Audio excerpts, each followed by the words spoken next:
biasa pagi. Semua bersuka cita. Puji nama Tuhan. Mari bersama-sama malam hari ini kita mau ambil waktu kita. Kita mau datang di hadapan Tuhan. Kita mau memuji Dia, menyembah Dia, Raja di atas segala raja. Kita mau satu di dalam doa. Bapa di surga, kami bersyukur Tuhan kalau malam hari ini kami boleh ada bersama dengan jemaat-Mu di tempat ini. Itu semua karena anugerah-Mu dalam kehidupan setiap kami. Itu semua karena kebaikan-Mu dalam hidup setiap kami Tuhan. Untuk itu Tuhan, kami mau meresponi kebaikan Tuhan dalam hidup kami. Yang kami boleh datang di hadapan Tuhan dengan ucapan syukur dan pujian hanya untuk Engkau, Raja di atas segala raja. Tuhan, biarlah dari pertengahan hingga akhir Tuhan, semuanya menyenangkan-Mu saja. Nama-Mu ditinggikan, dimuliakan di tempat ini Tuhan. Terima kasih, mari beracara. Kami menyerahkan ibadah malam hari ini ke dalam tangan kuasa-Mu di dalam nama Tuhan Yesus. Haleluya. Amin. Saya percaya semua datang dengan antusias untuk memuji Tuhan. Amin. Semua punya kerinduan yang sama dengan saya, memberikan pujian yang terbaik bagi Raja di atas segala raja. Amin. Haleluya. Mari bersama-sama siapkan hati kita. Kita mau masuk hadirat.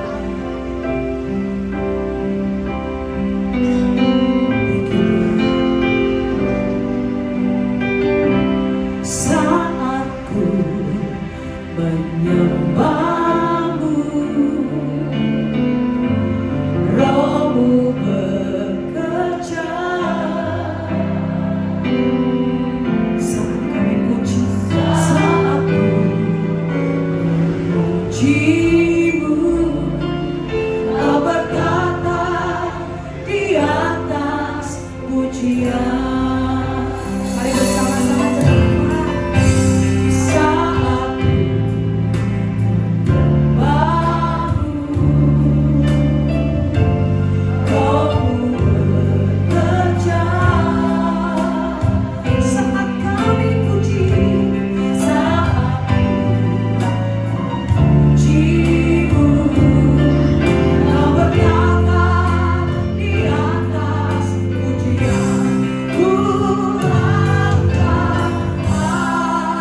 Dia sanggup menjadikan kita lebih dari pemenang.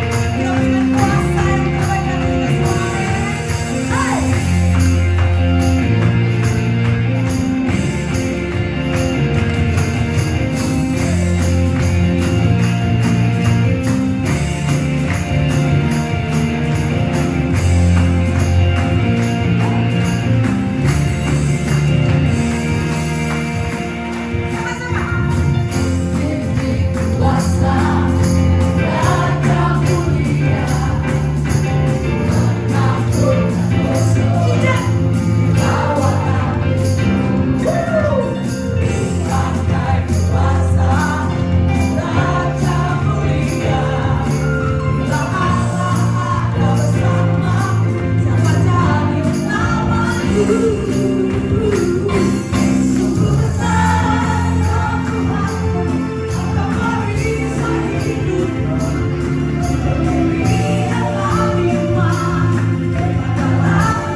Kasih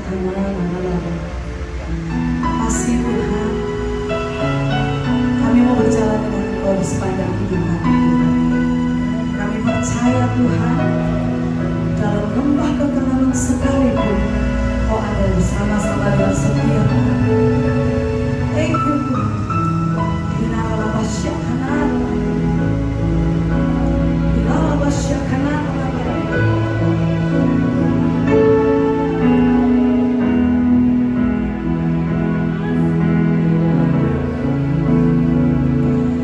Ku hidup karena percaya Kau yang menjadi setia, pengharapanku selalu ada di dalammu.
Biarlah mata hati kita, roh kita tertuju kepadanya saja. Dan biarlah hati kita menjadi tanah hati yang baik untuk firman Tuhan. Dan firman Tuhan yang disampaikan tidak pernah kembali dengan sia-sia, dan dia mengerjakan yang baik sesuai dengan rencana Allah dan bagi kemuliaan nama Tuhan. Tuhan memberkati persekutuan kami hari ini ya Tuhan. Di dalam nama Bapa, Tuhan Yesus dan Roh Kudus, kami mau menikmati firman-Mu. Biarlah firman-Mu kebenaran ini membebaskan kami. Terpujilah nama-Mu. Di dalam nama Tuhan Yesus kami bersyukur, kami berdoa. Yang percaya bersama-sama katakan amin. Silakan duduk Bapak Ibu Saudara yang dikasihi oleh Tuhan. Ini baru pertama kali saya shalom. Baru pertama kali saya hadir di tempat ini. Terima kasih buat kepercayaannya untuk saya bisa sharing firman Tuhan kepada Bapak Ibu Saudara di tempat ini. Perkenalkan, nama saya David Victor. Saya diberi kepercayaan oleh Tuhan untuk mengembalakan gerejanya. Jadi bukan gereja saya, gerejanya Tuhan. Di Malang, nama gerejanya adalah Rock Generation Community Church, Rock GCC, RGCC. Yang di Malang baru gereja perintisan, baru tahun 2022 kita merintis. Ya. Semula itu adalah ibadah youth, ya ini mungkin baru pertama ya, ibadah youth yang dijadikan gereja lokal. Mungkin di network kami, di jaringan pelayanan kami mungkin yang baru pertama kali gitu ya, KGC, kita punya namanya KGC, itu ibadah youth yang dijadikan gereja lokal. Jadi masih muda semua, tapi ada yang sudah menikah, dewasa muda. Sekarang sejak COVID itu mulai menurun yang anak mahasiswa. Nah, jadi kita rencana untuk menjangkau kembali mahasiswa. Kalau yang kemarin-kemarin mahasiswa sudah ada menikah tuh. Jadi yang lebih banyak sekarang dewasa mudanya. Saya bersyukur sampai hari ini Tuhan tetap menyertai kita dengan kasih karunia-Nya. Itu saja perkenalan dari saya. Apalagi ya, asal saya mungkin siapa tahu ya ada saudara di tempat ini ya yang satu daerah sama saya. Asal dari daerah saya itu Situbondo. Dari Situbondo atau tetangganya Bondowoso Jember. Iya, Situbondo. Dan tahun berapa ya? Lulus 93 di Malang. Habis itu kuliah di Bali. Full time di Bali waktu masih namanya BKMI untuk jadi rock. Sejak sampai 2008 saya diutus Tuhan untuk mengembalakan jemaat Tuhan di sana di Rockwool di Palu. Jadi saya 3 tahun ada di Sulawesi Utara mengembalakan di situ, dan akhirnya kembali lagi ke Jawa. Sempat di Situbondo 4 tahun bantu saya, dan saya juga gembala di situ. Terus habis itu dibawa lagi sama Pak Oni untuk mengembalakan kembali ke habitat, yaitu mengembalakan atau melayani generasi, karena latar belakang saya pelayanannya lebih banyak generasi ya, di remaja khususnya, juga anak SMA dan SMP. Sini ada yang masih SMA? Nggak ada. Tidak mau juga ya. Oke, Bapak Ibu Saudara, nah hari ini saya ingin menyampaikan sharing firman Tuhan. Saya kasih judul hari ini adalah iman asli atau KW. Tahu Bapak Ibu Saudara KW ya? Asli tapi palsu tapi enggak juga ya, ya tetap palsu ya. Oke, kita akan bersama baca di Ibrani 11 ayat 1 sampai 7. Ibrani 11 ayat 1 sampai 7. Kita akan baca bersama-sama Bapak Ibu Saudara. Saya akan bagi iman yang asli baca ayat yang genap, iman yang KW baca ayat yang ganjil. Oke. Krik-krik ya. Yang imannya KW nanti baca yang ganjil, yang imannya asli baca yang genap.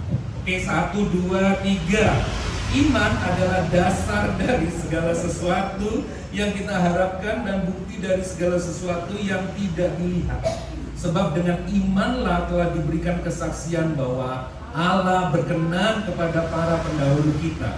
Karena iman kita mengerti bahwa alam semesta telah dijadikan oleh firman Allah, sehingga apa yang kelihatan telah jadi dari apa yang tidak kelihatan.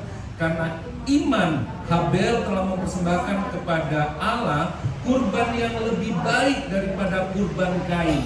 Dengan jalan itu ia memperoleh kesaksian bahwa ia benar, karena Allah berkenan kepada persembahannya itu, dan karena iman ia masih berbicara sesudah ia mati. 5. Karena iman Henokh diangkat supaya ia tidak mengalami kematian, dan ia tidak ditemukan karena Allah telah mengangkatnya. Sebab sebelum diangkat ia memperoleh kesaksian bahwa ia berkenan kepada Allah. Tetapi tanpa iman tidak mungkin orang berkenan kepada Allah. Sebab siapa yang berpaling kepada Allah, ia harus percaya bahwa Allah ada, dan bahwa Allah memberi upah kepada orang yang sungguh-sungguh mencari Dia. Karena iman Nuh telah diperingatkan Allah tentang sesuatu yang belum kelihatan, dengan taat mempersiapkan bahtera untuk menyelamatkan keluarganya. Dan karena iman itu ia menghukum dunia, dan ia menjadi ahli waris kebenaran sesuai dengan imannya. Amin. Demikianlah firman Tuhan. Berbahagialah mereka yang membacanya, menyimpannya dalam hati, merenungkannya dan melakukannya serta membagikannya. Nah, Bapak Ibu Saudara, mari kita sama-sama belajar lebih dalam tentang firman Tuhan. Nah, kita saya harus lihat jamnya kalau itu ya. Oke. Jam 8 sekian. Oke. Nah, kita perlu belajar dari firman Tuhan, dari Alkitab yang kita percayai. Ya, bukan cuma sekedar opini dari sang pengkhotbah. Ya, pendapat dari sang pengkhotbah terus dicocokin ngambil ayatnya dari firman Tuhan. Enggak seperti itu, Bapak. Kita masuk langsung ke firman Tuhannya. Kita langsung mengarah ke firman Tuhannya. Itu namanya khotbah eksposisi. Ya, dan ini memang nggak populer. Kita lebih suka khotbah yang aplikatif, yang cepat, yang wah enak ya, enggak. Kita masuk ke bahan bakunya, ke dasarnya. Kita ulik di situ. Kalau musik itu musisi kita ulik lagunya gitu ya. Kita masuk ke sumbernya, kita menyelam ke situ, kita ekspos keluar apa yang sedang dibicarakan oleh firman yang baru saja kita baca. Dan itu berserat tinggi ya, punya vitamin yang luar biasa daripada cuma sekedar lewat ya, tapi nggak berisi, manis tapi nggak berisi. Nah, hari ini kita sama-sama belajar ya Bapak Saudara. Nah, ada pertanyaan. Nah, ini dia. Apakah kesamaan yang dimiliki motivator agama lain dan pendeta? Saudara bisa jawab? Setiap mereka itu ada kesamaan. Salah satu kesamaannya adalah berbicara tentang pentingnya memiliki iman. Ya, masa motivator ngomong begitu juga? Iya, ada. Ya. Apakah mereka, permasalahannya adalah apakah mereka tiga orang ini, tiga tokoh ini, motivator atau agama lain, tokoh dari agama lain atau pendeta, itu menceritakan iman yang maknanya sama nggak? Seperti yang diceritakan oleh Alkitab, seperti yang disampaikan oleh Alkitab. Kenapa ini jadi penting, Bapak Ibu Saudara? Karena iman itu dasar. Iman itu dasar bagi kehidupan kekristenan kita. Jadi kita harus yakin, harus tahu bahwa apa sih sebenarnya makna iman itu. Waktu tahu Pak, iman itu kan Ibrani 11 ayat 1, ya itu memang nanti definisinya ya itu yang paling terkenal ya. Tapi apa? Maknanya apa? Nah, kita perlu belajar. Nah, mari kita lihat ya, motivator sering berkata seperti apa tentang iman. Kalau dulu zaman saya, yang paling terkenal kalau di luar, orang bule sana, Oprah Winfrey ya, yang negro ya. Ya, wanita yang di acara televisi ya waktu itu ya, kalau nggak salah ya. Namun beberapa generasi kita nggak tahu ya, Oprah Winfrey ya. Dia selalu ngomong seperti ini, Anda harus memiliki iman, ya kan? Supaya apa? Supaya Anda itu bisa menjadi seperti yang Anda inginkan. Anda mau jadi siapa? Bill Gates? Percayai bahwa Anda bisa jadi Bill Gates. Percayalah bahwa Anda bisa jadi, kalau sekarang apa? Elon Musk. Percayalah bahwa Anda bisa jadi presiden. Tidak ada yang mustahil bagi Tuhan, ya kan? Percaya, asal percaya. Itu motivator berarti. Jadi iman itu sama dengan percaya diri. Maka seperti itu yang disampaikan Alkitab. Kita belajar. Atau agama lain, tokoh-tokoh agama lain juga ngomong iman. Kalau mereka disebut orang bukan orang beriman, mereka akan marah karena mereka percaya bahwa mereka orang beriman. Betul ya, saudara? Nah, apa yang mereka sampaikan? Anda harus memiliki iman, karena dengan iman ya Anda bisa diterima oleh Tuhan. Makanya Anda harus kejar iman itu, bangun iman itu ya. Pentingnya percaya kepada Tuhan yang Maha Kuasa, yang Maha Esa. Anda harus mendapatkan penerimaannya. Oleh karena itu apa? Bangun iman saudara, bangun iman yang dalam kehidupanmu supaya Tuhan terpesona dengan itu agama. Tapi kalau pendeta seperti apa? Kebanyakan biasanya kalau di Instagram ya, di sosial media, di TikTok, atau pendeta-pendeta yang terkenal yang paling sering kita dengar seperti apa? Anda harus memiliki iman. Para hamba Tuhan ini sering berbicara seperti ini. Pentingnya percaya bahwa melalui iman Allah akan memberikan apa saja yang kamu inginkan. Mau jadi apa? Mau pengen apa? Kaya? Ya, iman kamu pasti kaya. Sering dengar pesan kayak gini? Sakit, iman pasti sembuh. Pasti loh ya, pasti sembuh. Kalau tidak sembuh, kurang iman. Ya, kalau tidak sembuh, pasti ada kepahitan. Kalau nggak sembuh, pasti ada kutuk nenek moyang nih Mas. Kita sering dengar pesan yang seperti itu. Tetapi apa yang dikatakan oleh kita? Apakah selalu pasti terjadi apa yang kita inginkan dan pasti genapi? Saya ingatkan bahwa Tuhan bukan Doraemon. Dia kita minta dan pasti genapi, pasti sesuai dengan apa yang kita minta. Nah, hari kita bicara, mari kita baca bersama-sama sesuai konteks ayat itu. Kalau ngomong nggak sesuai konteks, orang nyambung, ya kan? Nah, kita ngomong sekarang. Apa tentang iman di Ibrani 11 ini? Ibrani 11 sedang memberitahu kita dengan jelas apa itu iman. Penting mempertimbangkan konteks dari ayat ini. Kalau enggak, kita salah mengerti tentang iman. Nah, penerima surat Ibrani adalah orang-orang Kristen yang baru bertobat, Kristen Yahudi.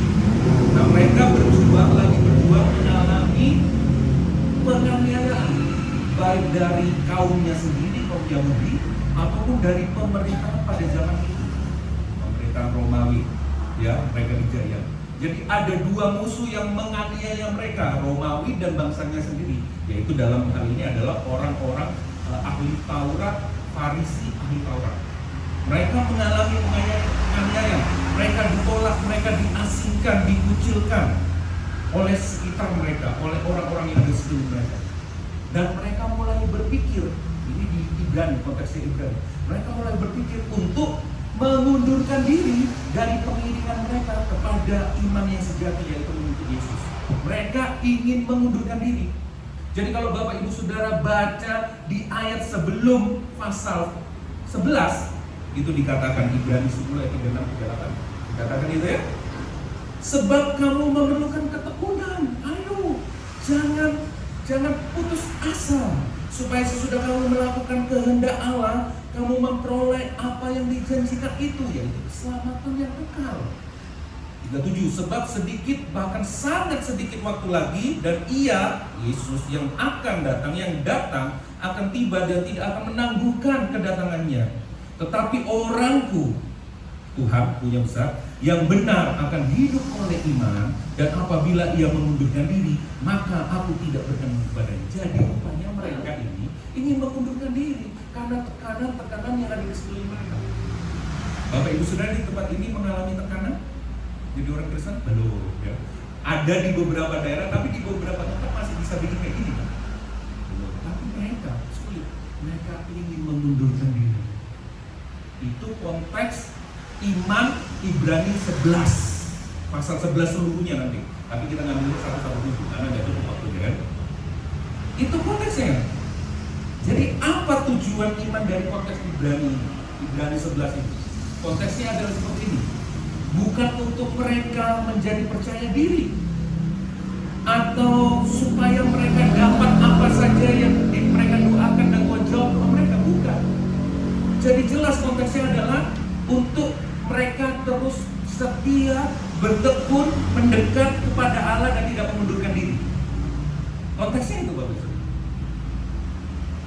saya membuat Bapak Ibu Saudara berdoa. Konteksnya itu, faktanya konteksnya adalah ayat pasal 11 ayat 1 ini nanti yang bakal kita baca dan seterusnya itu bicara tentang bagaimana mereka setia mendekat kepada Allah apapun kondisi keadaan mereka, mau dijawab, tidak dijawab, mau dianiaya, tidak dianiaya, mereka harus terus mengiring Yesus dengan teguh. Itu intinya. Lalu apa itu? Apa itu? Oh, itu sudah tidak apa-apa lah ya. Rahasia saya terbuka semua di sana. Apa itu iman? Tadi sudah ya. Kita mulai dari apa yang bukan iman. Untuk mengetahui apa itu iman, kita mulai dari yang palsu dulu deh. Ya. Apa itu? Apa yang bukan iman? Iman itu bukan pikiran positif. Iman bukan positive thinking. No, Alkitab tidak mengajarkan itu. Afirmasi. Wah, afirmasinya modern sekarang pakai ayat. Ya, supaya apa? Tuhan mengejar aku, kecelakaan tidak menimpa aku. Pakai ayat firman Tuhan. Ucapkan terus, ucapkan terus. Itu kalau di dunia sana, di dunia New Age Movement. Kalau Bapak Ibu sudah baca bukunya The Secret, mirip. Iya, baik, pasti sesuatu yang terbaik hari ini. Uang mengejar aku, keuntungan mengejar aku, Tuhan mengejar aku. Afirmasi Alkitab tidak mengajarkan seperti itu, Bapak Ibu Saudara. Iman bukan positive thinking, menganggap iman sebagai optimisme belaka, sugesti positif. No, nggak ada. Yang kedua, iman bukan percaya diri. Iman bukan sarana menjadi apa saja yang kita inginkan. Dengan iman, aku tumpang tangan gitu ya. Ya, kalau misalnya anak-anak muda nih ya, tumpang tangan nih ada artis Korea cakep nih, tumpang tangan, dia akan jadi istriku, aku beriman. Keluarkan kata-kata, karena firman Tuhan, kata-kata itu mengandung kuasa, aku tumpang tangan, aku akan menikah sama artis Korea ini. Bodoh. Iman tidak mengajarkan itu. Iman bukan tentang percaya diri, bukan tentang pikiran positif.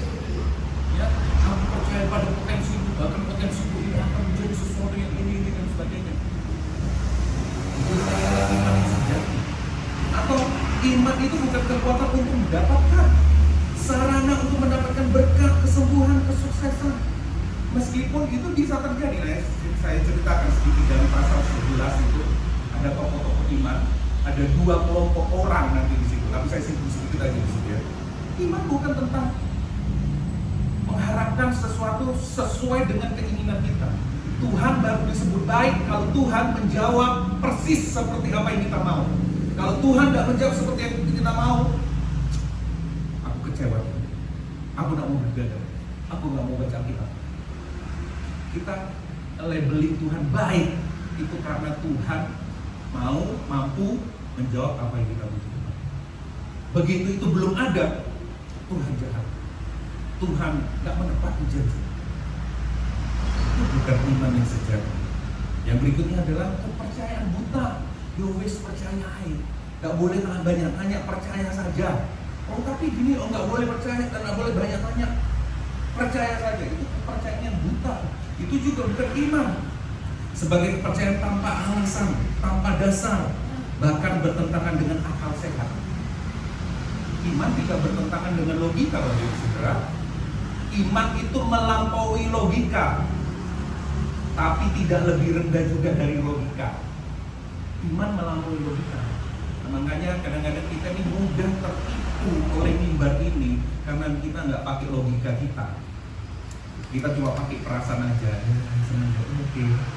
Logikanya nggak jalan. Logika itu berpikir, merenungkan firman Tuhan. Kita berhenti di situ. Kita cuma berhenti, dan kita cuma mengunggulkan perasaan kita. Bisa salah-salah loh kita di situ. Karena di dunia ini sekarang banyak penyesatan. Ya, saudara. Apalagi bukan cuma pengetahuan doktrin, teologi belaka. Wah, aku sudah tahu doktrin, aku sudah tahu teologi, aku disebut orang beriman. Tidak seperti itu. Berpikir bahwa percaya Yesus sudah cukup, saya disebut orang beriman. Enggak seperti itu. Atau perasaan rohani. Ya, kalau Bapak Ibu Saudara dengar lagu, nggak usah lagu rohani. Dengar konsernya siapa gitu anggap saja. Yang kemarin lagi heboh siapa?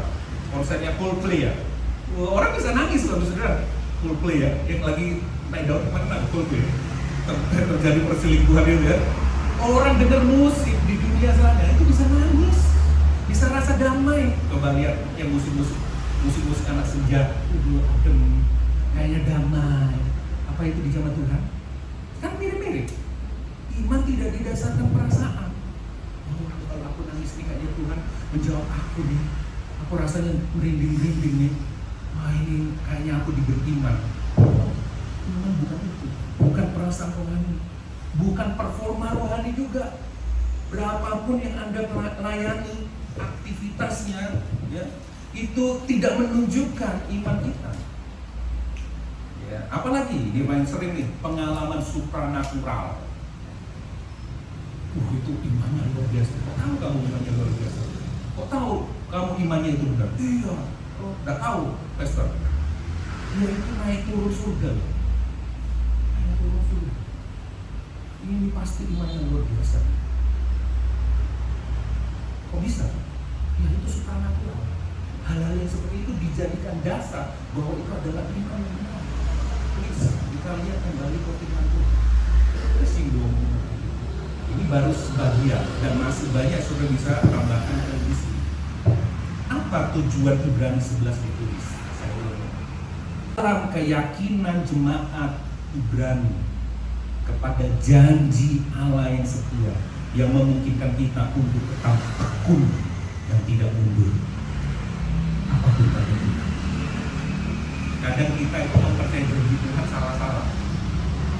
Misalnya kita nyanyi nih, janji Tuhan, apalah misalnya, apa itu tolak. Saya kadang-kadang lupa ya. Yang isinya lagu tentang janji Tuhan. Di otak kita biasanya waktu nyanyi tentang ada yang hubungi sama janji Tuhan, apa di dalam pikiran kita? Biasanya macam-macam. Oh, aku pasti tahun ini akan dapat apa gitu ya, dapat promosi di kerjaanku nih. Itu sudah janji Tuhan buat aku. Jadi janji Tuhan bisa bermacam-macam di tengah jemaat sesuai dengan kebutuhan mereka. Aku percaya pasti ini benar. Aku belum punya jodoh, wah janji Tuhan pasti nanti aku dapat jodoh. Aku masih belum punya omongan, pasti ini dia janjinya Tuhan. Nah kita bikin seolah-olah Tuhan itu berjanji kepada kita sesuai dengan kebutuhan kita. Pasti ini nantinya digenapi. Kalau nanti itu digenapi, lalu kita ngomong ini sudah janjinya. Padahal seluruh isi Alkitab, begitu kita ngomong membaca tentang janji Tuhan, itu tentang apa sih? Itu tentang hidup kekal, keselamatan yang dijamin oleh Tuhan. Kasih setianya tidak akan bergeser dari kita. Ia akan mendampingi kita. Ia sudah menyelamatkan kita, ia mendampingi kita, dan ia akan menghantar kita sampai finish dengan sempurna. Itu janji Tuhan. Tapi kita punya ekspektasi lain. Janji Tuhan bisa bermacam-macam. Nah, lewat ini kita bisa belajar hari ini. Apa tujuan Ibrani 11 ditulis? Yang kedua itu adalah mendorong umat Kristus untuk tetap berpegang teguh kepada Yesus dan bertekun di dalam penganiayaan sekali. Oh, pertanyaan berat nih. Aku mau solusi. Ya, seperti itulah yang terjadi di dalam Kristen sekarang. Kasih aku solusi. Aku lagi punya masalah. Aku mau dengar solusi itu. Ada Alkitab mau dengar. Melalui iman ini kita akan banyak belajar tentang bagaimana kesetiaan kita. Saya akan bagi 3 khotbah saya. Pertama itu adalah ketegangan iman, konten iman, isi iman, dan teladan iman. Kita mulai dari yang pertama, ketegangan iman. Ibrani 11 ayat 1-3 sudah bisa baca. Next. Sudah bisa baca. Ya ini kan ayatnya. Saya tidak bisa jelasin ini ayatnya, tapi kita langsung aja ya. Ibrani 11 ayat 1. Next aja. Ibrani 11 ayat 1. Next.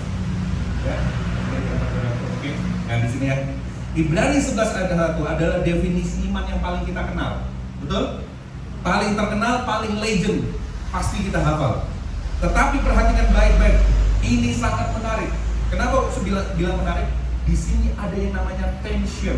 ada yang namanya tegangan dalam pernyataan iman ini, dalam definisi iman ini. Apa tegangannya? Iman itu melibatkan dasar dan bukti. Oke, setuju ya? Itu jelas saya kasih bold di situ ya. Bahasa Inggrisnya itu menarik, kepastian dan keyakinan. Jadi dasar itu diterjemahkan ke bahasa Inggrisnya assurance, kepastian, dan yang bukti itu adalah keyakinan. Nah ini berarti iman adalah sesuatu kepastian. Waktu kita punya iman, kita memiliki dua hal, kepastian dan keyakinan. Sifat itu bagus. Yang kedua, iman juga melibatkan hal-hal yang diharapkan dan hal-hal yang tidak terlihat. Diharapkan tapi belum terjadi kan, sesuatu yang diharapkan itu kan belum terjadi. Ya, berharap itu belum terjadi Bapak Ibu Saudara. Ilustrasi ya. Jika seorang gadis mengatakan bahwa dia berharap untuk menikah, itu berarti bahwa dia belum menikah.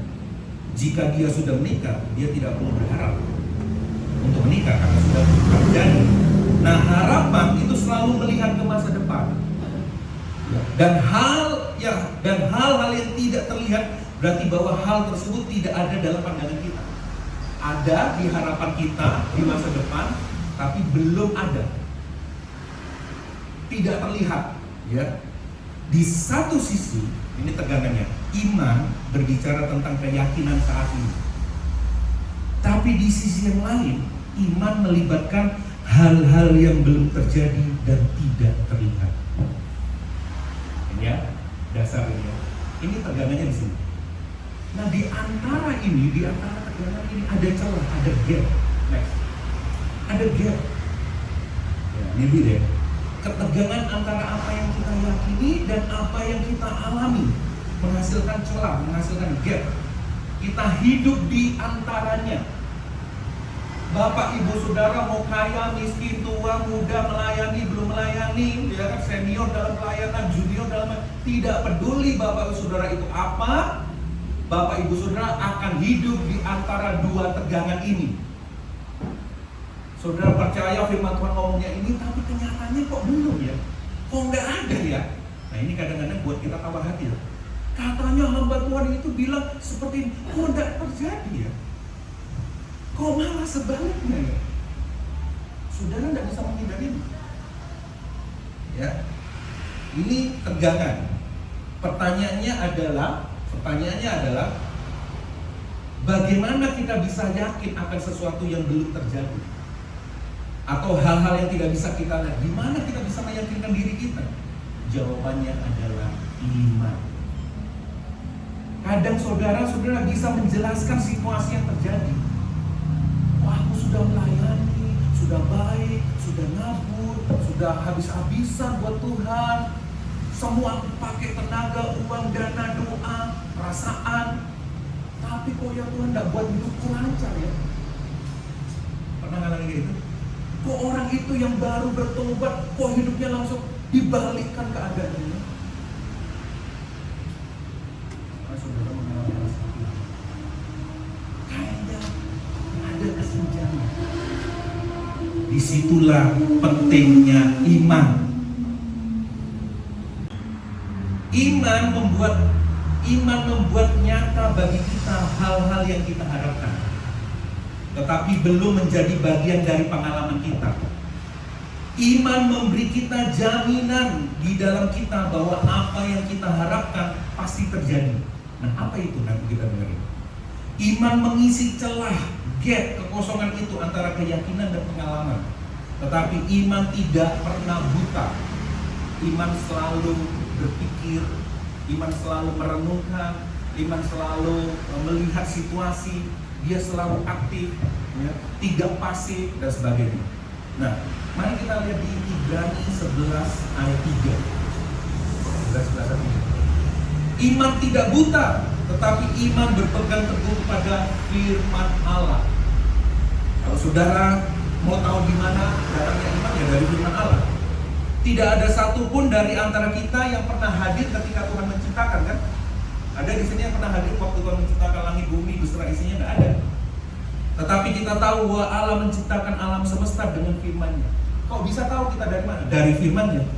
Kita bukan saksi mata waktu kejadian itu, tetapi dengan iman kita tahu bahwa alam semesta diciptakan oleh firman Allah. Hidup ini itu bicara tentang bagaimana kita mempercayai Allah.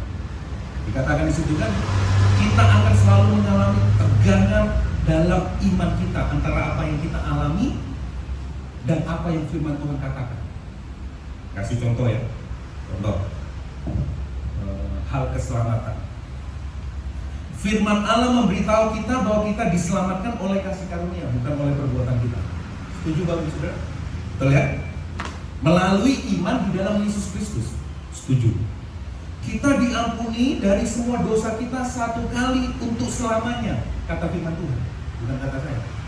Satu kali pengorbanan Tuhan Yesus untuk selamanya. Kita dipakaikan kebenaran Tuhan, ya kan? Dikenakan Kristus ke dalam hidup kita yang sempurna. Jadi ketika Allah melihat kita sebagai orang berdosa, tidak sempurna, yes, betul. Tetapi di luar itu Tuhan melihat kita sebagai orang benar dan orang kudus, bukan karena perbuatan kita, tetapi karena Kristus. Kita setuju itu? Kok bisa kita yakin? Dari mana? Kita tidak pernah lihat Kristus dikenakan kepada kita, ya? Kita tidak pernah menyaksikan kematian Tuhan Yesus. Kita tidak pernah melihat jubah kebenaran Tuhan dipakaikan ke kita. Kita tidak pernah lihat itu. Tetapi bagaimana kita bisa yakin? Iman. Dari mana? Dari firman Tuhan. Kok tahu kita? Firman Tuhan mengatakan.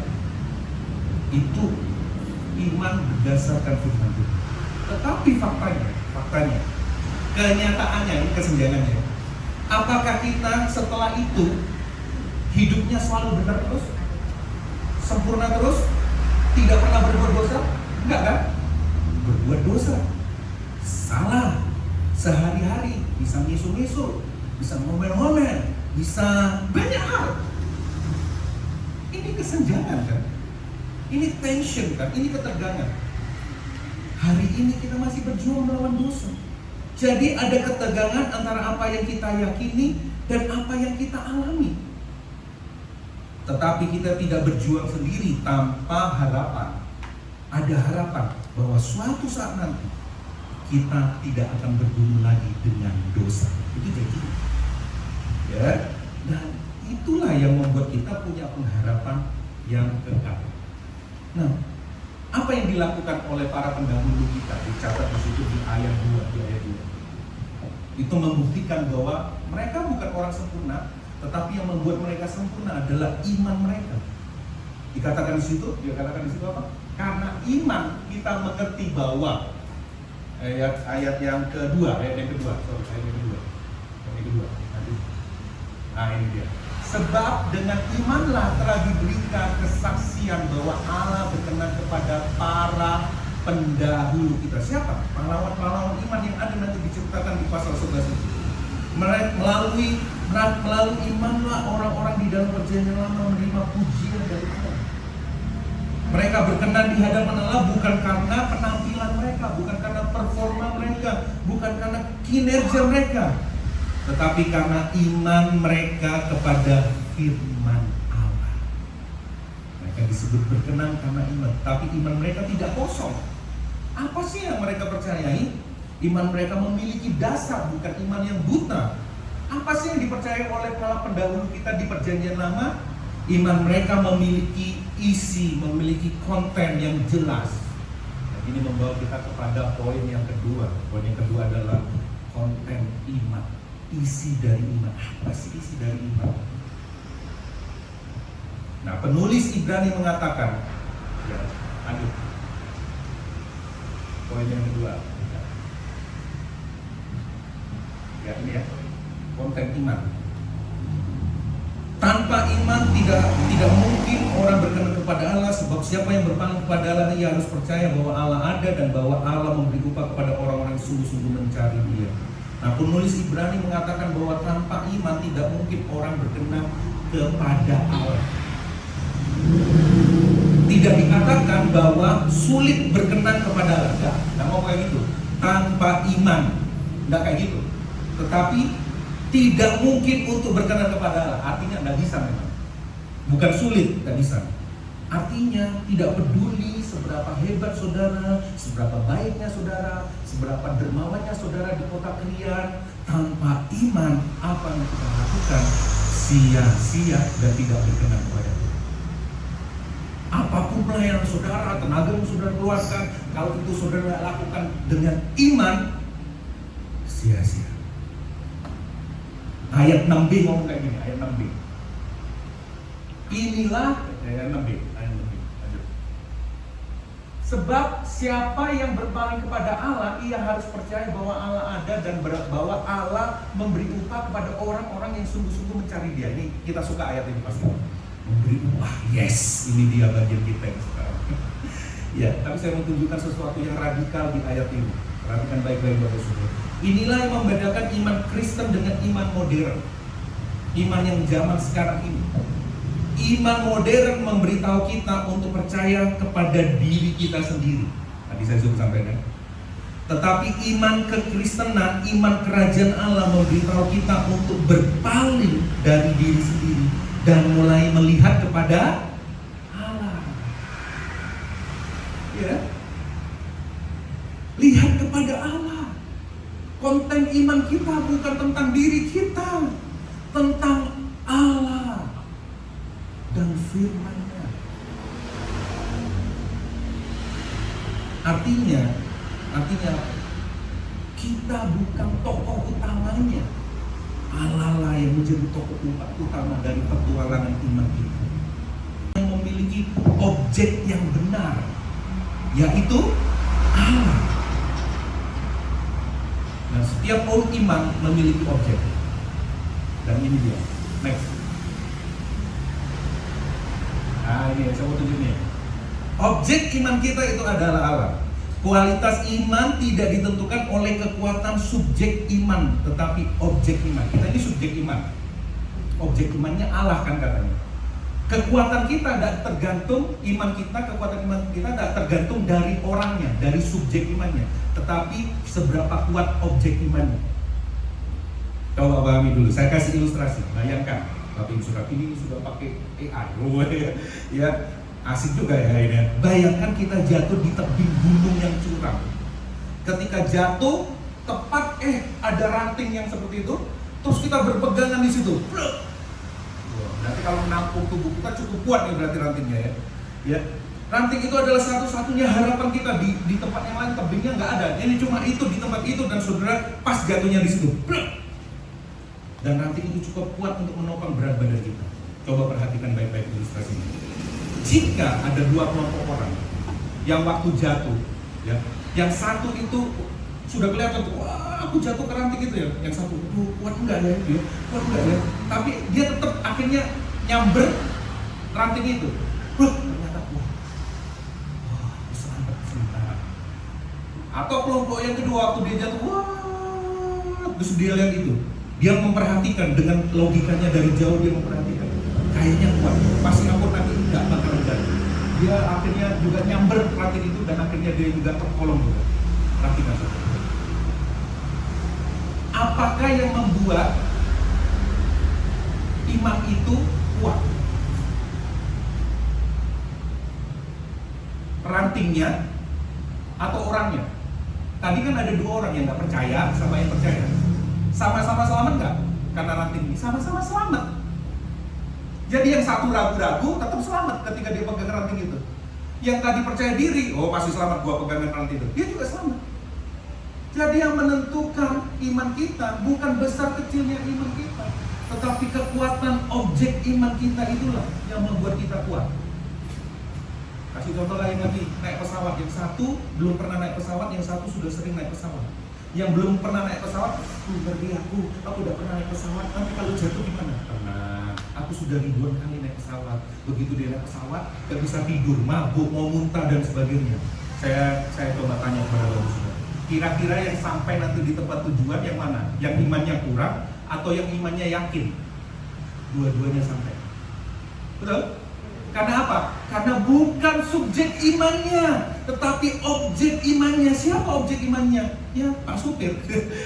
ya pesawat itu yang membawa orang itu datang.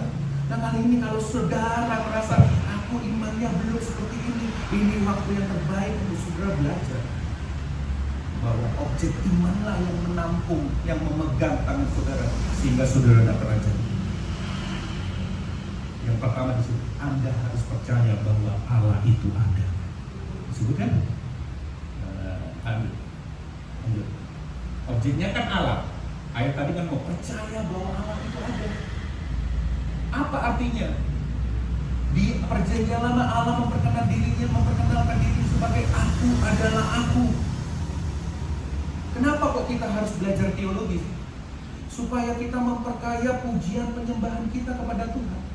Supaya pikiran kita ini gak kosong. Waktu kita nyanyi ku kagum hormat akan engkau, apa diisi kepala kita? Kadang-kadang kosong. No idea. Kagum kenapa? Paling pol kagum. Kemarin aku mau diserempet demo ya, ada demo. Mau diserempet truk, akhirnya Tuhan singkirkan truk itu dan aku tidak jadi kecelakaan. Lu aku kagum akan engkau Tuhan. Kemarin anakku masuk sekolah yang favorit itu padahal sulit loh. Aku kagum akan engkau. Kita hanya minyi-minyi kagumnya. Hal-hal yang seperti itu tentang Tuhan. Padahal kita ngomong Allah itu luar biasa, tapi kita kan tidak belajar. No idea, kita tidak punya ide. Kagum, hormat, toko kurame, terima kasih minggu ini. Toko kurame Tuhan, aku kagum akan engkau Tuhan. Please. Kita tidak pernah benar-benar tahu siapa Allah kita. Disebut aku adalah aku. Apa artinya? Saya tidak sempat menceritakan ini, tapi saya sampaikan dulu cepat. Allah itu ada dari dirinya sendiri, ya, self-existent. Dia ada bukan dari sesuatu di luar dirinya. Allah tidak membutuhkan siapapun, Allah tidak membutuhkan apapun di luar dirinya. Jadi jangan sombong kalau kita melayani, kayaknya Tuhan butuh aku. Enggak, Tuhan tidak butuh apa-apa. Orang di kekekalan sebelum ada kita, sebelum ada apa-apa, Tuhan sudah fulfill, Tuhan sudah puas. Ini membawa kita ketika kita datang, aku kagum Tuhan. Tidak ada duanya Tuhan. Yang berikutnya adalah Allah puas dari dirinya sendiri, self-sufficient. Allah adalah seperti air terjun yang tidak pernah habis, yang dia selalu puas dengan dirinya sendiri. Dia tidak butuh kita untuk menyembah Tuhan. Baru Tuhan puas. Enggak. Dari sononya sebelum ada kita, dia sudah puas. Kenapa? Karena Allah kita Allah Tritunggal. Bapa, Putra, Roh Kudus saling mengasihi, saling mengisi, saling memuaskan satu dengan yang lain. Jadi dia tidak perlu menciptakan manusia supaya puas, karena Tuhan tidak pernah membutuhkan sesuatu di luar dirinya. Dia selalu puas dari dirinya sendiri. Nah ini kan pelajaran teologi. Sudah pikir Tuhan perlu kita? Tidak. Sudah pikir Tuhan perlu pelayanan kita? Tidak. Apalagi Allah abadi, tidak ada perubahan di dalam dirinya. Allah tidak pernah menjadi, tidak ada waktu di mana Allah berhenti menjadi Allah. Tidak ada. Dahulu dia Allah, sekarang dia Allah, selama-lamanya dia Allah. Tidak ada yang bisa mengubah dia. Allah tidak bisa di-upgrade, tidak bisa di-downgrade. Allah tidak bisa dipaksa-paksa melakukan ini itu. Siapa kita kalau ada hamba Tuhan yang klaim-klaim, Tuhan aku suruh, aku klaim aku ini. Siapa kita yang bisa menyuruh Tuhan? Allah mandiri, tidak perlu disuruh. Dia melakukan seperti apa yang menjadi keinginan. Waktu kita tahu ini, waduh, kagum aku. Kan Tuhan bisa disuruh-suruh. Allah penyebab utama dari segala sesuatu. Itulah yang dipercaya. Dan yang kedua itu adalah kita percaya bahwa Allah akan. Ini keren ya. Allah akan. Lanjut. Allah akan memberi apa? Memberi upah. Langsung waktu upah ini diberkati. Mari kita saksikan. Ini sangat radikal menurut saya. Penulis Ibrani berkata bahwa kita harus percaya bahwa Allah memberi upah kepada mereka yang sungguh-sungguh mencari Dia. Perhatikan itu. Ini berarti bahwa ketika kita datang kepada Tuhan, kepada Allah, tujuannya bukan untuk memberi kepada Tuhan, tetapi untuk menerima dari. Ini langsung menantang cara berpikir kita. Bukannya kalau kita datang kan harus membawa sesuatu. Firman Tuhan ngomong kayak gini. Coba pikirkan sebenarnya.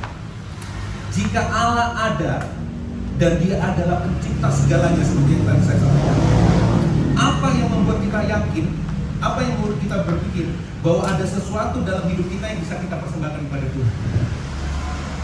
Bumi dia punya, nafas dia punya, apa lagi? Apa yang saudara punya? Talenta saudara dia punya, kerjaan saudara dia punya, semua yang ada di bumi ini, air, udara, oksigen, apalah, Tuhan punya. Jadi waktu saudara mempersembahkan hidup saudara, apa yang bisa dipersembahkan? Memberi untuk Tuhan? Tuhan punya semuanya. Itu semua seperti ini, Pak. Saudara datang ke ulang tahunnya Bill Gates, saudara bingung cari kado apa ya? Bingung kan? Kado apa ya? Aku mau ke ulang tahunnya Elon Musk, aku mau kasih kado apa ya? Bingung kan? Itu baru Elon Musk, ini Tuhan. Sudah bisa mempersembahkan sesuatu untuk Tuhan? Gak pernah bisa, karena segala sesuatu miliknya. Nah ini tantangan, ini challenging banget bagi Allah untuk memberikan upah kepada mereka yang mencari Dia. Itu artinya Allah tidak membutuhkan kita. Justru kitalah yang membutuhkan Allah. Fakta bahwa Allah memberi upah kepada orang yang sungguh-sungguh mencari Dia, itu faktanya adalah bahwa Tuhan tidak butuh kita. Kitalah yang butuh Tuhan. Makanya waktu kita datang pada Tuhan, Tuhan senang memberi upah. Waktu kita sungguh-sungguh mencari Tuhan, Tuhan senang memberi upah. Ada undangan yang seperti itu yang Tuhan berikan kepada kita. Kita pikir bahwa Allah membutuhkan bantuan kita. Kita pikir bahwa Allah membutuhkan pertolongan kita. Kita pikir Allah membutuhkan talenta kita. Tidak. Kita melihat apa yang kita lakukan bagi Allah sebagai cara untuk membantu Allah menyelesaikan pekerjaannya. Siapa kita?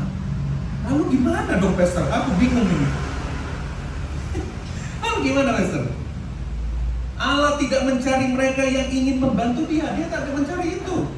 Allah mencari mereka yang membutuhkan bantuannya. Artinya orang itu bergantung sama, tanpa Engkau aku tidak bisa hidup, Tuhan. Allah suka yang kayak gitu. Dan ini adalah sesuatu yang radikal.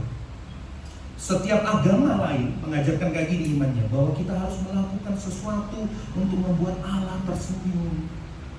Tetapi kekristenan mengajarkan bahwa Allah adalah Allah yang bahagia, tidak perlu apa-apa, yang menemukan kesenangan.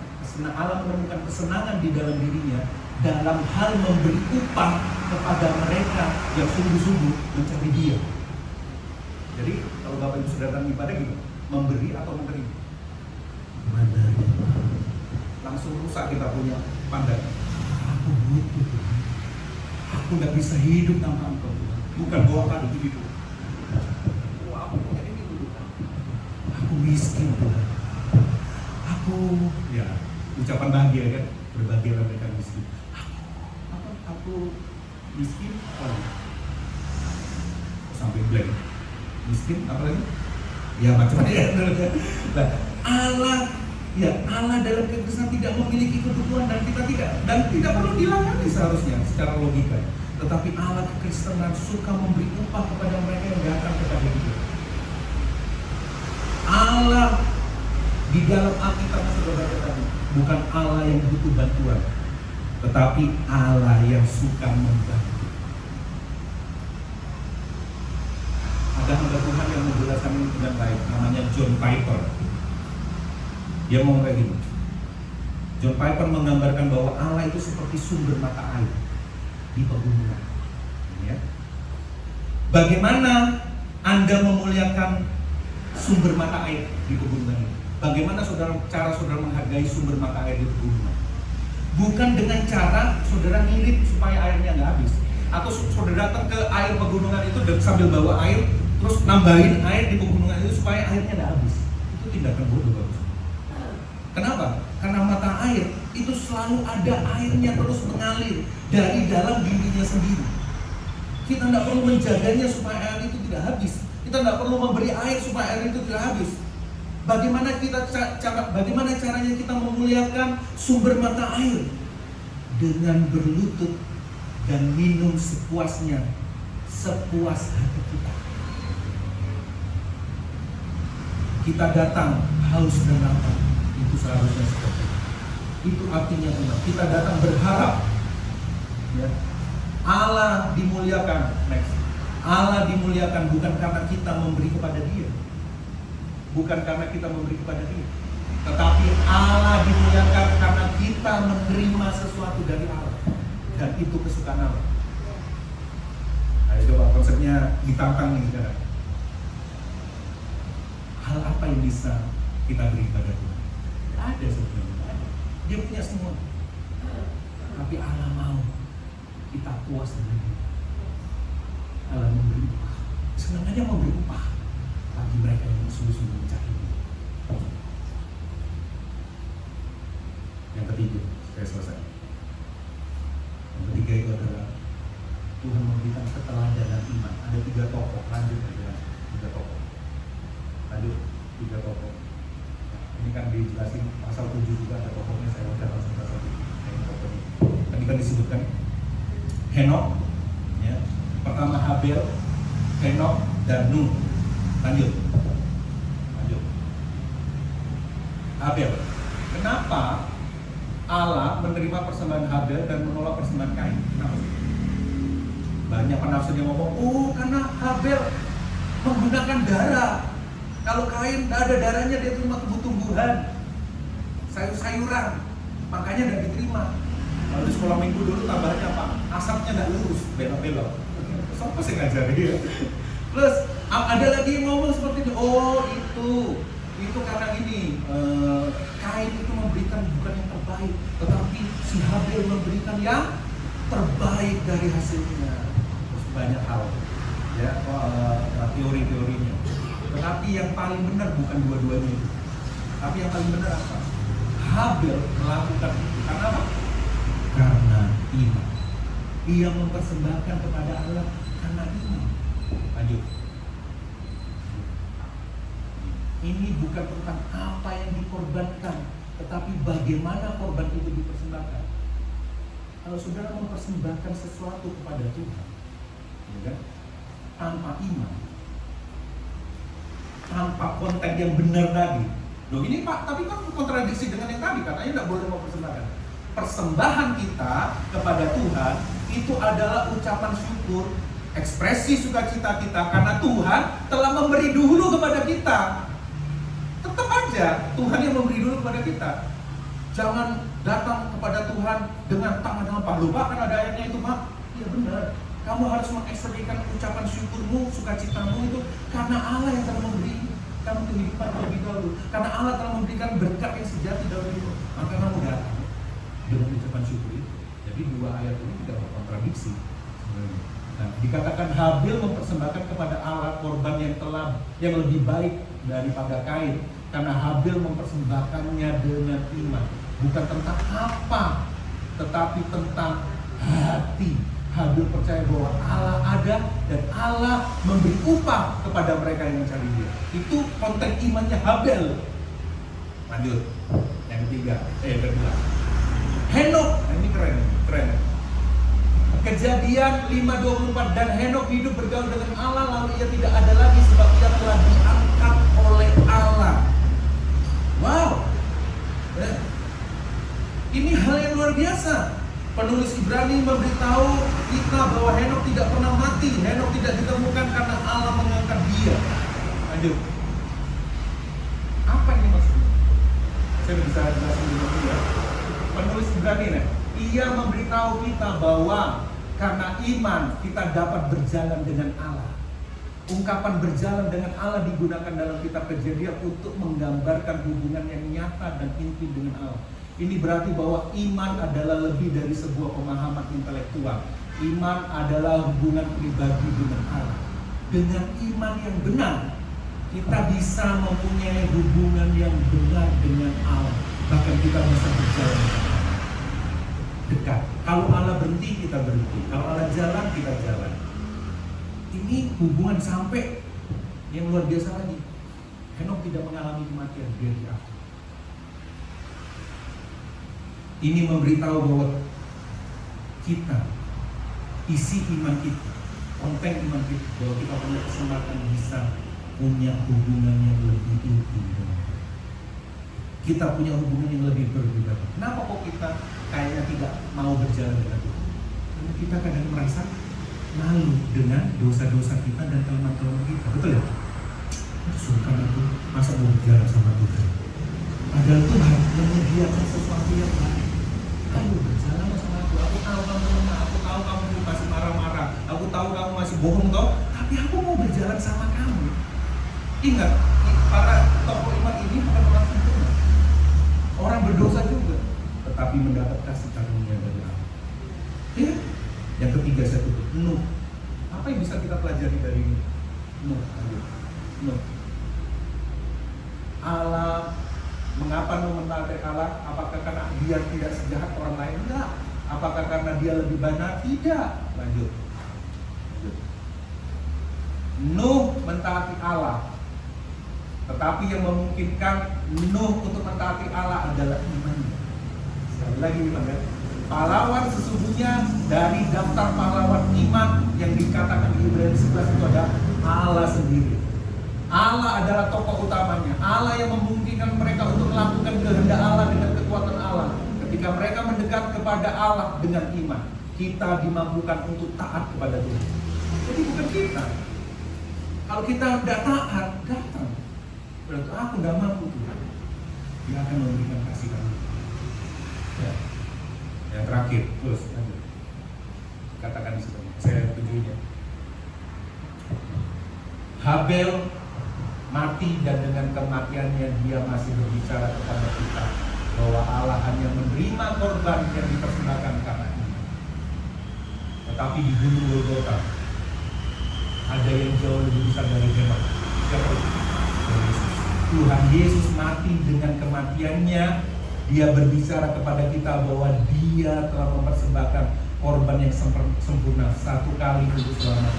Dan karena iman kita sekarang, apapun kondisi saudara, apapun masa lalu saudara, apapun kejahatan yang saudara buat, apapun identitas saudara, saya tidak sanggup hati kalau di anak muda saya akan keluarkan kata-kata itu.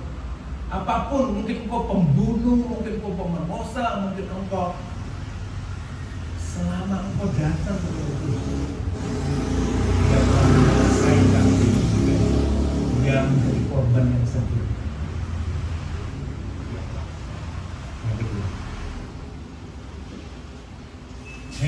Henok berjalan dengan Allah dan dia tidak ada lagi karena Allah mengangkat. Yesus adalah Henok yang lebih besar dan lebih benar. Tuhan Yesus berjalan dengan Allah tetapi dia ditinggalkan oleh Allah. Yesus kan orang benar, tidak berbuat dosa, tapi justru Allah Bapa meninggalkan dia ketika dia menanggung dosa kita di kayu salib.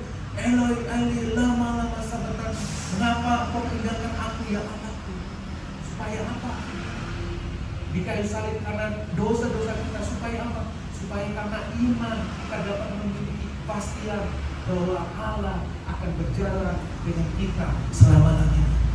Jadi tidak boleh ada omongan kita lagi, aku sendiri, Allah tidak peduli. Lihat di kayu salib, dia berseru, Bapakku, Bapakku, mengapa engkau meninggalkan aku? Supaya apa itu saudara? Supaya saudara tidak pernah ditinggalkan lagi. Supaya saudara tidak pernah sendirian. Supaya saudara, meskipun saudara ada kata-kata mengapa, kata-kata mengapa saudara itu sudah ditanggung oleh Tuhan Yesus. Mengapa engkau meninggalkan aku? Mengapa kejadian ini menimpa aku? Sudah ditanggung sama Yesus dosa itu. Dan dia memampukan kita berjalan bersama dia. Yang ketiga, ini jaminan buat kita semua. Yang tiga, saya selesai. Nuh mentaati Allah dan Allah menghukum dunia melalui ketaatan. Dia kan ibadah. Tuhan Yesus mentaati Allah, tetapi justru dia yang mati dihukum agar karena iman sekarang kita dapat diselamatkan melalui ketaatan Yesus yang sempurna.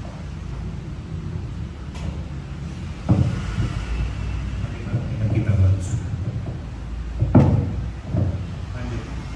Karena iman kita kepada Tuhan Yesus, kita diterima oleh Allah, berjalan bersama dan menaati Allah. Allah memampukan kita dengan kekuatan, bukan dengan kekuatan kita sendiri. Apa itu iman? Iman adalah dasar dari segala sesuatu yang kita harapkan dan bukti dari segala sesuatu yang tidak kita. Ada dua golongan di situ. Yang satu mengalami kuasa Allah. Ibrani 11. Kita suka golongan ini mengalami kuasa Allah. Mujizat dijawab. Tembok Yeriko diruntuhkan. Tetapi ada kelompok yang kedua yang kita tidak terlalu suka. Iman yang pertama, kelompok yang pertama, iman menunjukkan kuasa Allah. Tetapi di kelompok yang kedua, iman menunjukkan nilai Allah. Seberapa penting Allah buat kita. Kita sukanya yang iman melakukan kuasa Allah. Kita tidak suka bahwa iman menunjukkan nilai Allah. Sudah tahu? Daniel di gua singa, mulutnya ditutup singa-singa. Wah, ini mujizat, aku suka ini. Tetapi di Kaisar Nero waktu zaman Romawi, tidak ada orang Kristen yang selamat, tidak ada mujizat, dimakan singa. Tapi orang-orang yang lihat itu ada ngomong, ini gila, ini kepercayaan macam apa? Kok mereka rela mati ya buat Tuhan mereka? Lalu kerajaan Romawi julid lalu jadi Kristen. Ada dua, Tuhan bisa melakukan kuasa, Tuhan juga bisa melakukan nilainya. Bahwa dia lebih berharga dari apa? Tuhan Yesus memberkati. Maafkan saya.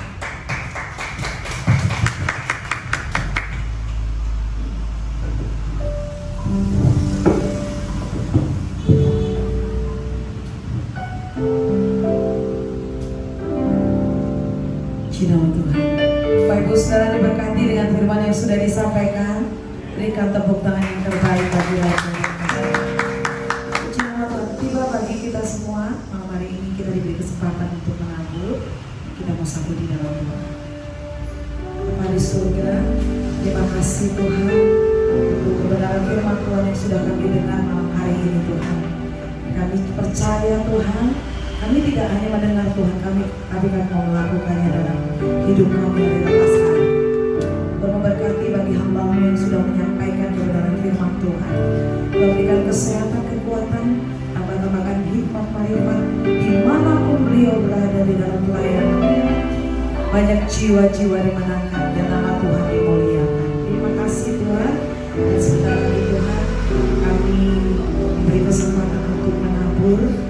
Kami memberi karena Kau sudah mengasihi setiap kami Tuhan. Kami mau memberi dengan sukacita yang terbaik untuk pekerjaan pada tempat ini. Terima kasih Tuhan. Kami mau memberi di dalam nama Tuhan Yesus. Haleluya. Amin. Sementara kita memberikan persembahan, kita akan mendengarkan pengumuman.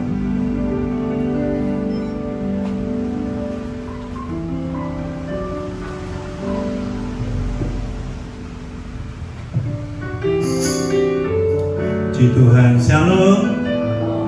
Puji Tuhan, saya akan membacakan pengumuman pada malam hari ini.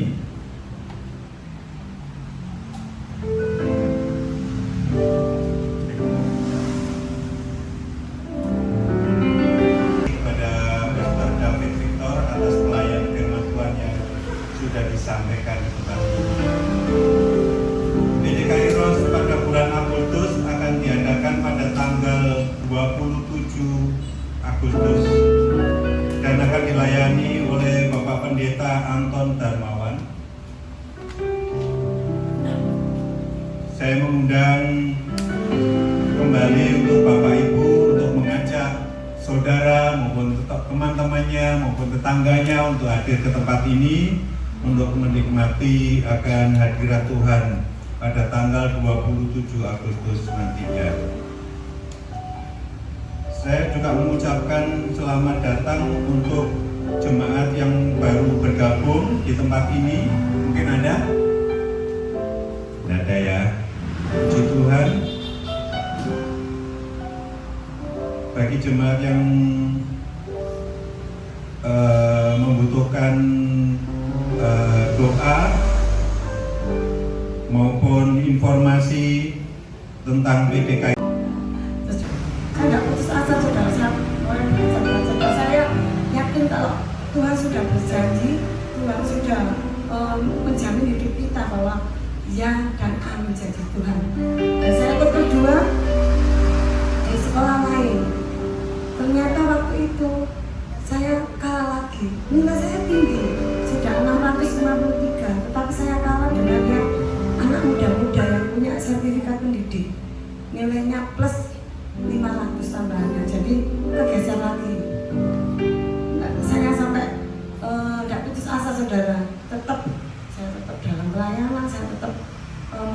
Tuhan di tempat ujian itu 6 bulan sekolahnya.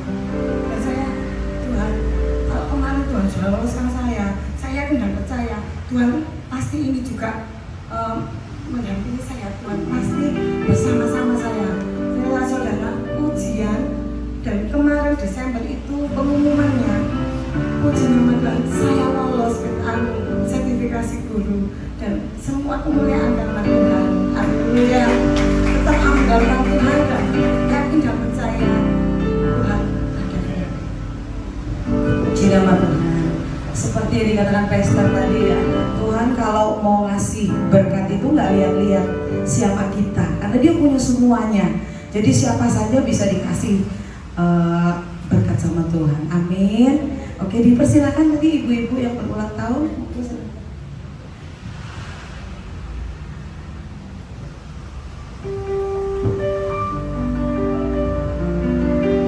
Mari kita bersama-sama berdoa syafaat. Bapak, terima kasih Tuhan, Engkau Bapa yang baik, Bapa yang mengasihi kami. Bersyukur Tuhan buat ibadah kami pada malam hari ini. Engkau sudah menyertai kami dari awal sampai akhirnya. Bapak, kami mengucap syukur kepada Engkau. Engkau juga memberkati Tuhan hamba-Mu yang sudah menyampaikan kebenaran firman-Mu. Engkau pakai hamba-Mu lebih hari lebih heran lagi. Semuanya untuk hormat kemuliaan bagi nama-Mu. Dan banyak jiwa-jiwa dimenangkan Tuhan melalui hamba-Mu Tuhan. Terima kasih Bapak, terima kasih. Kami juga berdoa Tuhan saat malam hari ini untuk bangsa dan negara kami Indonesia Tuhan.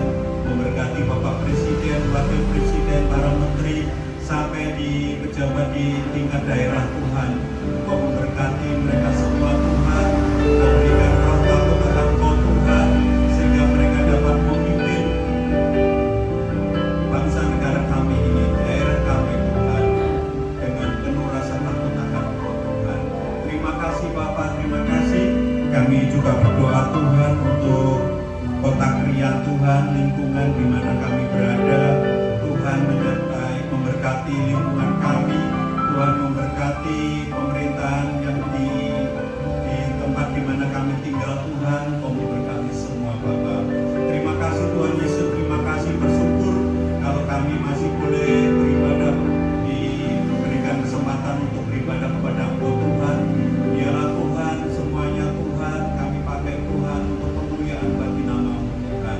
Terima kasih Bapak, terima kasih. Kami juga berdoa Tuhan untuk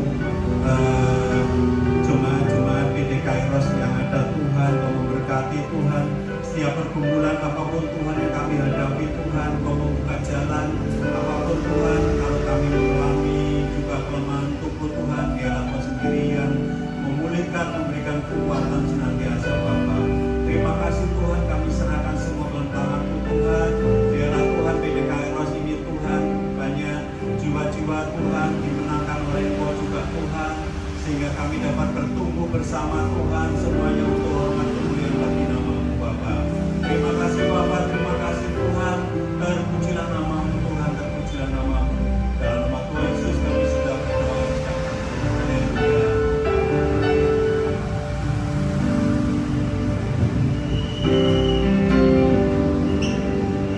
Mari sekali lagi saya undang Bapak Ibu Saudara bangkit berdiri dan kita akan berdoa buat saudara-saudari kita yang berulang tahun. Pertama kita akan berdoa buat Ibu Yulvin, Bu Melvi dan Bapak Sudirman.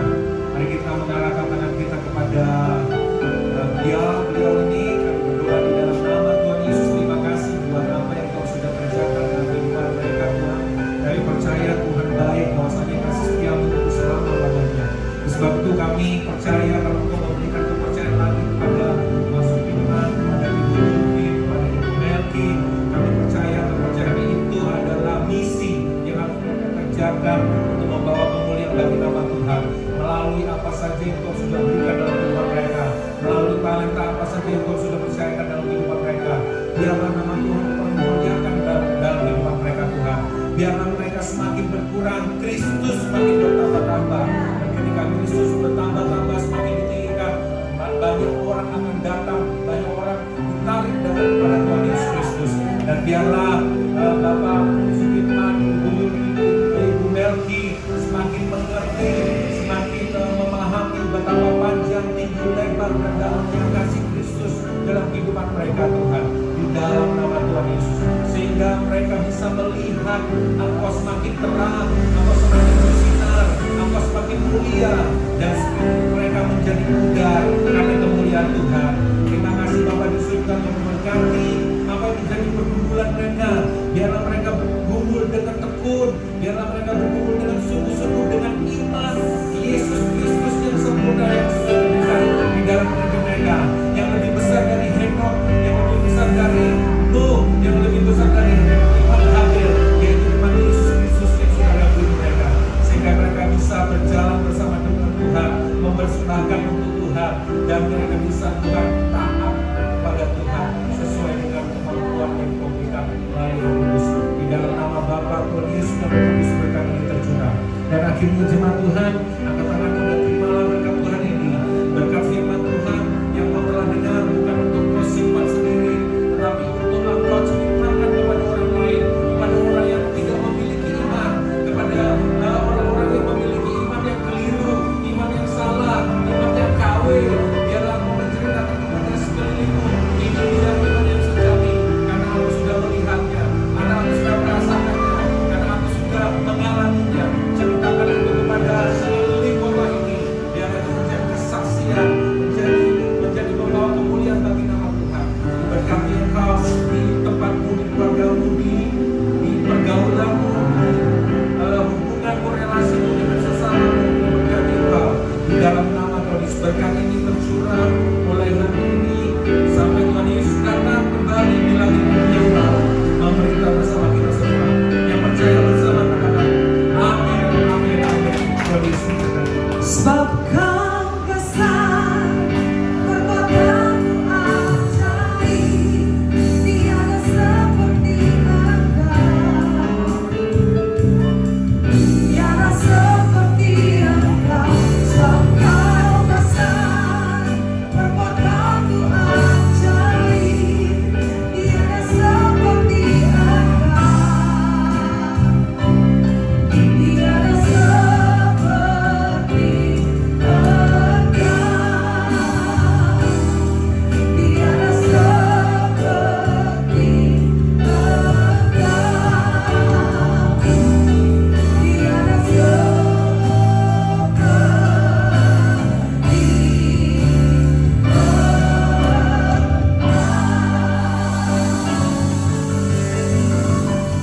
Silakan duduk.